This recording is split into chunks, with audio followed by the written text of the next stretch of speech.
everybody. I thought now would be a good time, Friday at noon around lunchtime, to talk a little bit about diaphragmatic breathing and some techniques we can use for calming down our nervous system, breathing a little bit better.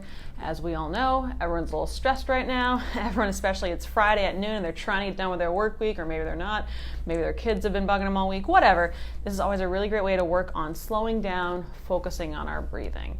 So our breathing is important because it basically sends signals to our brain to tell us where we are as far as fight or flight goes a lot of times. So when we're breathing heavily, we start to see other things in our body react. So our pulse goes up, our blood pressure goes up, we start to feel a little more agitated. So our breath has a lot to do with how we feel and vice versa. So that's why a lot of times people hyperventilate when they're stressed, when they're nervous, when they're scared, those sorts of things. And that's why a lot of times yoga, meditation, all work on really calming the breath and using nice deep breaths to calm our entire nervous system. So the first thing I want to talk about with diaphragmatic breathing is everyone's favorite subject, the core. When we talk about the core, a lot of times people think, oh, just my abs, my six-pack means my core, right? Our core is actually an entire pop can. It circles our entire body. So when we talk about our core, what we mean is, yes, our abdominals in the front, but then our abdominals also stretch to our sides, and then we have our muscles in our back that also help support our core. Not only that, we also have a top and a bottom to our core as well too.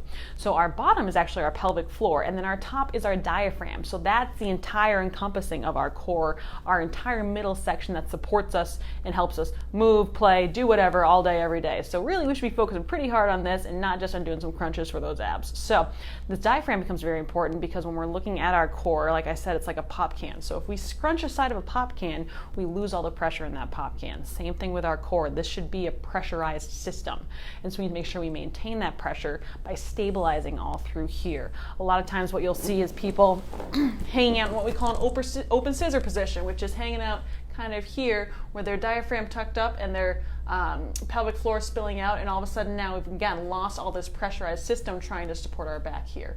What we want to see is diaphragm and pelvic floor opposing each other with back nice and straight through here. This is where we should be able to hang out all day. A lot of times it's really hard for a lot of people. We see a lot of compensatory back arching or a lot of compensatory back slouching. And same thing, now we've changed the dynamics of our core, the dynamics of all the sides of our core, and now they're faced in and we're not able to support ourselves as well as we can. So what does this have to do with diaphragmatic breathing? Great question. Diaphragmatic breathing is what helps us keep that stability all through here and keeps us in our correct positioning in order to be able to stabilize ourselves with movement and with breath.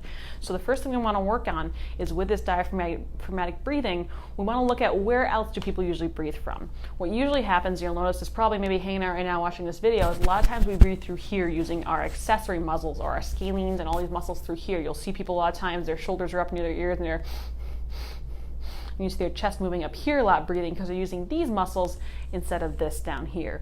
We quickly forget how to use this because our body will always be really good at compensating and doing whatever else we need it to do. And so if we can hang out here and use these little muscles, we will do this all day long until we start to realize, holy cow, I got a whole huge muscle down here I should be using for breathing. So let's talk about and do some diaphragmatic breathing with some what's called 90-90 positioning. So what that looks like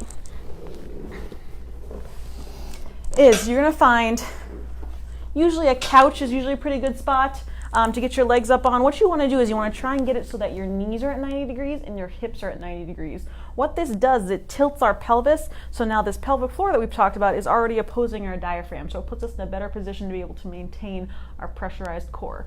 From here, you're just lying down, and here's where we start to focus on now using that diaphragm instead of these muscles up here. So you'll notice if I breathe up here,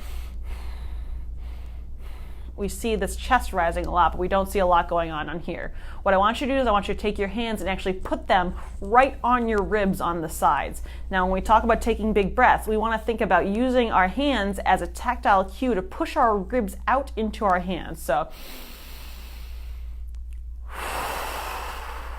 you'll notice now when I'm breathing, my hands are moving because I'm using them to force my ribs push in and out.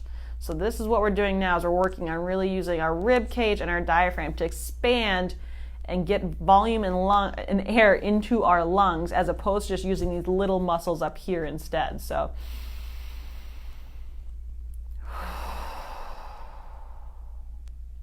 Here's another bit now too. Instead of thinking about just breathing in and out, like when we see up here breathing in and out with these muscles, our ribs and our lungs go all the way around our body. So let's start thinking about not only breathing through here, but breathing out through our sides as well too. So take your hands and put them on either side here too. And now you're gonna breathe out into the sides of your ribs, into your hands on your sides.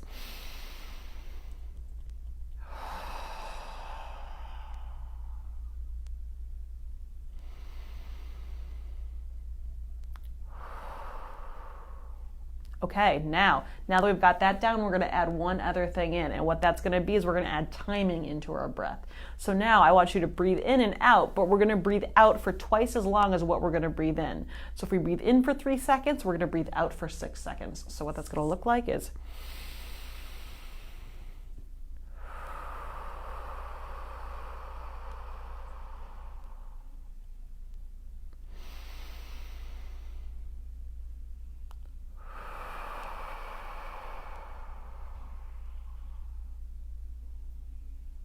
this is a really great way to start to calm that nervous system down and start to introduce breathing in a way that's actually going to support your body as a way that's just going to try and survive by getting oxygen in.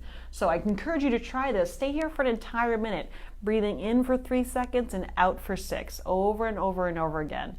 If you feel like you've gotten that down, try breathing in only with your nose and then out for 6 seconds. And as you stay here, and the longer you do this, A, the easier it'll become, and B, you'll start to feel, there's no way to avoid it, you start to feel some calming coming on as well too. So it's a great way to just calm down that system and take a minute here for yourself to really work on using that diaphragm, its job to help us breathe in and out.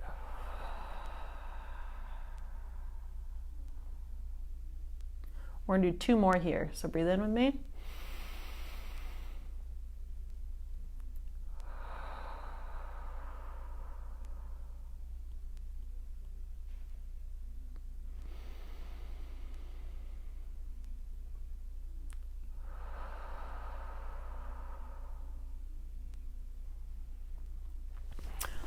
All right.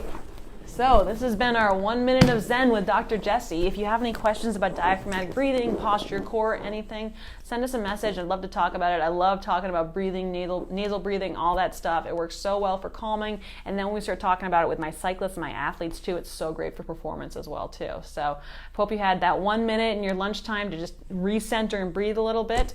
And let me know how it's going, and we will talk to you soon. Thanks, guys.